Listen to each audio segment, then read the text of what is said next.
Now available in paperback and Kindle, All About Marilyn. Learn all about the struggles of a faded former teen sitcom star in this absolutely fabulous 5-star screenplay. Get All About Marilyn in paperback and Kindle on Amazon.com today. Better get the coleslaw, y'all, because we're having us a barbecue. Jonathan Majors' ex-girlfriend, Grace Jabbari, has dropped her assault and defamation lawsuit against the actor. Now, according to reports, lawyers for Jonathan Majors and Grace Jabbari agreed to dismiss the case without prejudice, according to a joint filing in federal court last Thursday. Now, according to these reports, Grace Jabbari's lawyer says that the suit was favorably settled but declined to elaborate, and it looks like this chapter is closed as related to the whole situation between Jonathan Majors and Grace Jabbari. Now, back in 2023, Jonathan Majors basically wound up being put on trial by District Attorney Alvin Bragg as related to a case of domestic violence that was brought after Grace Jabbari was found inside of the closet of his home, passed out, and after being found in this whole closet after an entire incident that took place as Jonathan Majors was traveling to a party, I believe, in an Uber. What happened in that Uber basically led to the derailing of the career of Jonathan Majors.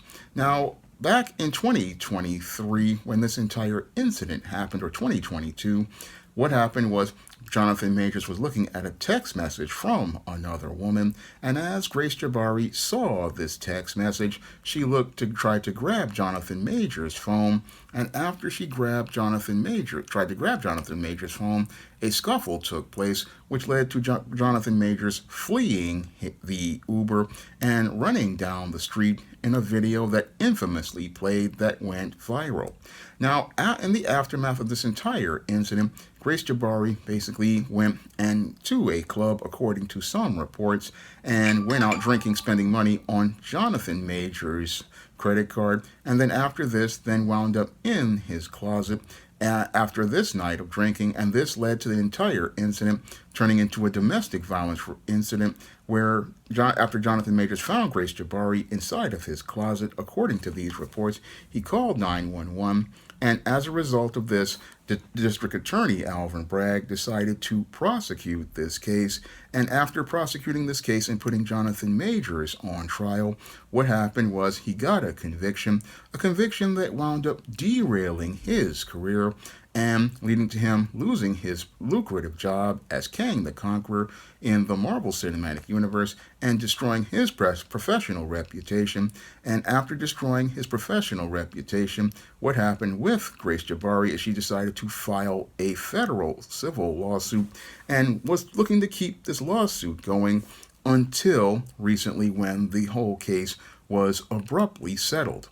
Now, what I believe here is someone who has studied the entertainment industry for over 25 years that happened with Jonathan Majors is that basically it was the studios that came in and intervened as related to this whole incident, and after they wound up settling the case privately, I believe what happened is the studio wound up going out here and paying off Grace Jabbari because they basically want to invest more money into Jonathan Majors and hope to rehabilitate his career and hope to put him on the road to becoming the next A-list black actor and basically look to possibly take the place of Denzel Washington.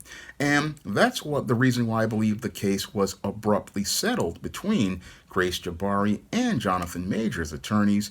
I believe what happened here is that the studios basically stepped in, and as they stepped in, they looked to basically settle this case, and as they look to settle this case, they want to again get everything cleaned up because what they want to do in the case of Jonathan Majors is hope to rehabilitate his image, and rebuild his brand after going out here and sending a message to him to emasculate Jonathan Majors. Because part of the reason why Jonathan Majors was put on trial was basically the bootlicks like Alvin Bragg and those in the system of white supremacy wanted to send a message to Jonathan Majors. What they wanted to do was send a message to him not to be involved with these white English women, and if he was to get involved with these white women, show him the consequences of getting involved with this white woman, and he would wind up again being prosecuted to the fullest extent of the law, and show him how easily he could lose everything by violating the unwritten social rules of white supremacy, because before Jonathan Majors came out as a star, he had really serious mommy issues as related to his black mother, and that led to him pursuing relationships with white women. But as he was rising as a star, he didn't understand the unwritten social rules of white supremacy, which tell you that you really need to be not involved with white women, because when you get involved with white women, those in white supremacy, again, they frown on this, and if you do get involved with them, there are consequences to it. And what they wanted to do with this whole situation is show Jonathan Majors how fast he could lose everything. And it looks like the lesson is possibly learned, because Jonathan Majors quickly started to get involved with a black woman. And as he got involved with this black woman, he is now looked to be engaged to this black woman that he's now involved with. And now that it looks like he's following the unwritten social rules of white supremacy, it looks like those who are in charge of the studios want to go out here and look to try to rehabilitate his image, rebuild his brand, and part of rehabilitating his image and rebuilding his brand is going out and basically settling this lawsuit and sending a message to Grace Jabbari that she's basically been paid off. And now that she's basically been paid off, this is me speculating, under the table, she's basically been given some cash by the studios, and now that they've given her some cash, they are now quietly telling her to, again, go on about her business, and that's why the entire lawsuit, I believe, is being dropped at this point. I believe that the lawsuit is being dropped because, again, people at the studios, they see Jonathan Majors as the next big star. They see that that he still has some bankability. He still has a following in the aftermath of everything. And now what they want to do is have this entire story go away as related to Grace Jabbari. And they're paying Grace Jabbari to quietly go away. And that's why this lawsuit is being settled and she's being sent away.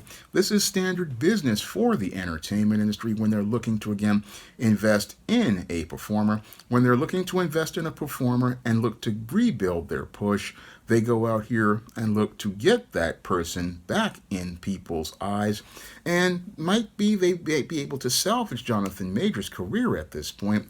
So that's the whole plan with this whole lawsuit being dropped, is Hollywood basically sees a bigger plan for Jonathan Majors, and they basically want to end everything here. Again, with the entertainment industry, this is a business, and Jonathan Majors has learned a hard lesson about business. I'm hoping that he's learned, as he's looking to be engaged to Megan Good, about handling his business, because one of the problems that Jonathan Majors had is that he was so spellbound by those crystal blue eyes and creamy white skin of white English women like Grace Jabbari, believing that that woman would be better than a black woman. And now that he's gone out here and suffered as a result of being involved with that white woman, now he's basically looking to, again, reestablish his career. And now he's learned his lesson, and what they want to do is go out here and start all over again. And we'll see if Jonathan Majors is able to salvage his career at this point, because, again, here was a guy who was set up to become an A-list star, and hopefully he'll be able to step back on the A-list now that Denzel Washington is retiring. Now that Denzel Washington is retiring, maybe Jonathan Majors will be able to step back into the spotlight now that everything is looking like it's being cleaned up. And this, again, is a lesson that Jonathan Majors had to learn. again, a hard lesson about white supremacy, a hard lesson about anti-black racism, and a hard lesson about the business of Hollywood, because Hollywood, again, I'll repeat it once more, is a business, and you can't mix business with your personal. That's what I'm hoping Jonathan Majors has learned. I'm hoping that he's learned that you cannot mix your business with your personal, because it will make a whole lot of crap that will mess up your career. I talk about this in depth in my book, Stop Simping in the Workplace, because Jonathan Majors was a workplace simp who mixed his business with his pleasure, and as he mixed his business with his pleasure, it wound up creating pain for him that opportunists like Alvin Bragg capitalized on, looking to again destroy his reputation in order to build clout with other people in white supremacy. But he will reap what he sows, greater than what he sows, later than what he sows, possibly in 2025, when white supremacy proves that they have no use for him anymore, as related to him being soft on crime and him looking to clout chase with Jonathan Majors' case and Donald Trump, instead of dealing with the actual criminals, like the man who wound up murdering 3 people here in New York because the criminal justice system didn't contain this man who had serious mental health issues. And while this guy was again looking to gain clout, was related to prosecuting Jonathan Majors, it looks like possibly those people in Hollywood will not have any use for him, like Alvin Bragg, because he basically cost them a lot of money. I mean, he cost Disney, again, hundreds of millions of dollars as related to the entire Marvel Cinematic Universe, setting it back badly. And as they look to get it back on track, the big loser may not be Jonathan Majors. At the end of the day, it could be Alvin Bragg. And I have to wonder if this is the start of the resurgence of Jonathan Majors, because everything that's happening behind the scenes looks like they're starting to look to rebuild Jonathan Majors and make him into the A-list star that I believe that they wanted to make him into, and give him the push that will take him on the road from being a star to a superstar. Now, if you want to pick up some of my books on the SJS Direct imprint, like Stop Simping in the Workplace and Identify Female Predators like a Grace Jabbari, you can find that book along with my other books such as The Woman Crisis and Why 70% of Black Women Are Single, and my Simp series books like Stop Simping. You can find all those books on Amazon.com in paperback and Kindle format. You can also find them at other online booksellers like Draft the Digital, Google Play, Barnes & Noble, and big box retailers like Walmart and Target. And if you'd like to see me make more videos taking celebrities to the barbecue, you can drop a donation to the Patreon, the PayPal, or the Cash App by clicking the links in the description box. That's all I have to say for this video. You can comment, rate, and subscribe. Now available for the first time in paperback. Stop Simping in the Workplace. Men, learn what you need to know in order to protect your job from workplace predators with Stop Simping in the Workplace. Available in paperback at online booksellers everywhere. Now available in paperback and e-readers, All About Nikki, a fabulous first season. The Fresh Prince of Bel-Air meets Clueless in this absolutely fabulous African-American 1990s teen sitcom. Get all 13 episodes of All About Nikki, the fabulous first season, in paperback and e-readers today. Support Black-owned and Black-operated digital broadcast media. www.niceradionetwork.com. Nice Radio Network, broadcasting 24 hours a day, 7 days a week.